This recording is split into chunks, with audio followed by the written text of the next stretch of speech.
I've got a collab video for you with Uniquely Ursi. What's up, fertility fam?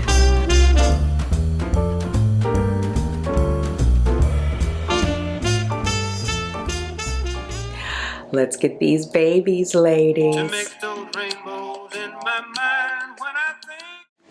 What's up, fertility fam? How are you? You saw by the title, I've got a collab video for you with Uniquely Ursi, our own unicorn here on YouTube. She and I are both unicorns. We thought we would get together and do this. I was so excited to do it. When unicorns gather, it's called a blessing. Hi, fertility fam. It's Ursula from Uniquely Ursi, and I am delighted today to be collaborating with Simply Tanika on a video. So she has asked me 5 questions about my trying to conceive journey. If you see me looking down, it's because I'm looking at my notes. But I am very delighted to be doing this collaboration, and let's get started. All right, let's get into the question. So first question that I had for Ursi was, you went straight away to egg donor. Did you have any urge to use your own eggs? Yes, I did. My biggest regret is that I did not have a child when I was younger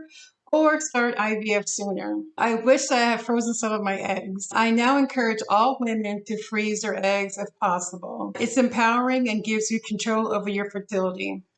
Freezing your eggs also provides a viable option when you're ready to start a family. So I definitely regret not using my own eggs. At the time, when I was younger, I kept putting off having a child as I was holding on to hope that I would meet a man and get married. I am a Christian. My faith is very important to me.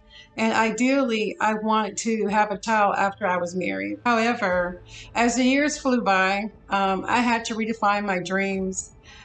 Was I open to the possibility of never getting married or never having children? My deepest desire is to have a child. I didn't want to miss out on being a mother. I want to experience pregnancy and give birth to a child. So after much prayer and soul searching, I decided to go after my baby shortly after I turned 44. By that time, my ovarian reserve was less than 0.01, and my FSH was over 30.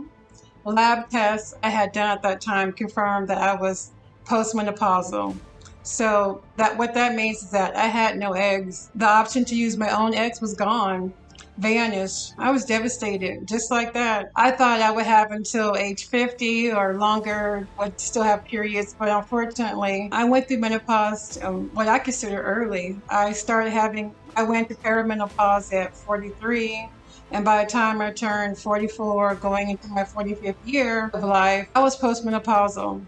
And I simply waited too late. So at that time, I was devastated, as I mentioned. I grieved for a bit, but I quickly decided that I would proceed on to donor eggs. I still wanted to have my baby, and I was willing to do anything to go after that and make my dreams of being a mother realized. I considered adopting in my early 40s. However, it's very expensive. By using donor eggs, I would be able to experience pregnancy and birthing a child. Basically, I would get to carry the baby I'm adopting. That is how I view donor eggs, using donor eggs. To me, it's the best of both worlds. I get to adopt a child, and I get to experience pregnancy and give birth to the child I'm adopting. I did research and contacted 3 fertility clinics, and I ended up selecting CNY Fertility in Syracuse, New York, as they have their own anonymous egg donors, which is rare to find. I was able to view photos of the donors, read the bios, and also read their health history. I found a donor who had similar features to mine, so I was elated and I moved forward quickly to secure that donor.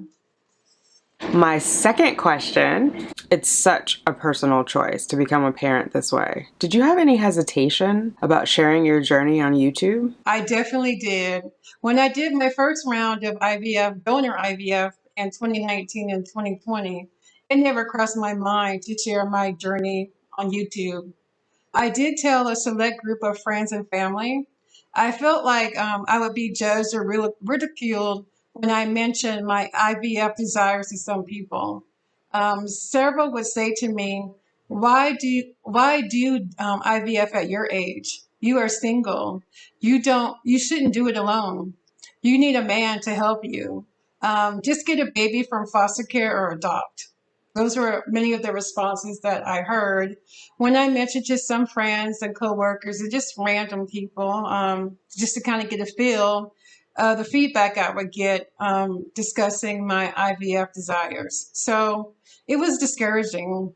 I felt victim shame about my age and marital status. These are two things which I have no control over. Also, if it didn't work, if my donor IVF failed, then everyone would know. And how would I deal with that? So when I did my first round of IVF, I kept it very private and only told a select group of friends. But going into the second round, and this is my final attempt at donor egg IVF, I decided to go in guns blazing. I'm putting it all out there with no apologies. It is what it is. I said what I said, and I mean it. There's absolutely no shame in desiring to be a mother and parent a child.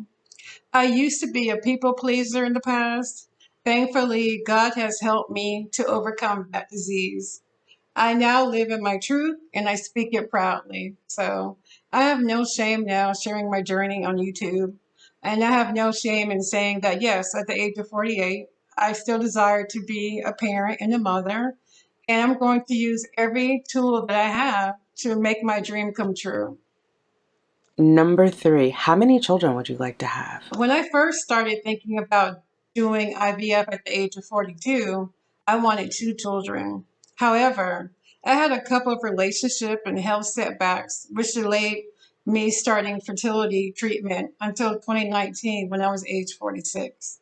I am now age 48. I would be overjoyed to have one child for now, especially because I'm doing this on my own as a single mom by choice. A lot will be required of me.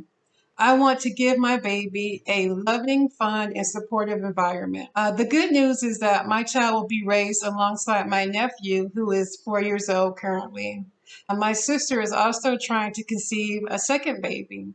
So my child will have playmates. Also, I am open to expanding my family via other options if the opportunities occurs. So, for example, if I happen to meet a man who has children, that would be great. I would definitely love that. Or if later down the road I decide I want to do fostering, I would be open to that as well. Because of my history of having uterine fibroids and undergoing two myomectomy surgeries in the past, I only want to birth one child. I don't know if my body can handle more than that. So we're going to take it slow and baby steps. Let's start with one baby and we may revisit later. But for right now, it's only one child. 4, where are you in your TTC journey? Right now, I'm preparing for my second round of donor IVF. I am using a new egg donor this time. My donor had her baseline on January 25th, and she was cleared to proceed. So she is scheduled to have her egg retrieval on February 10th.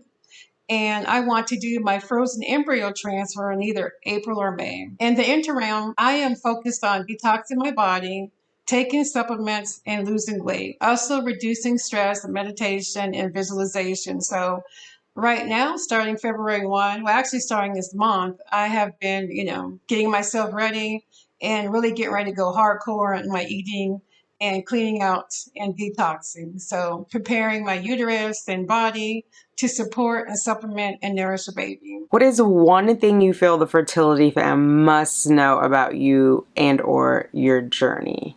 Great question. I would say that I am proud to be a member of the fertility family.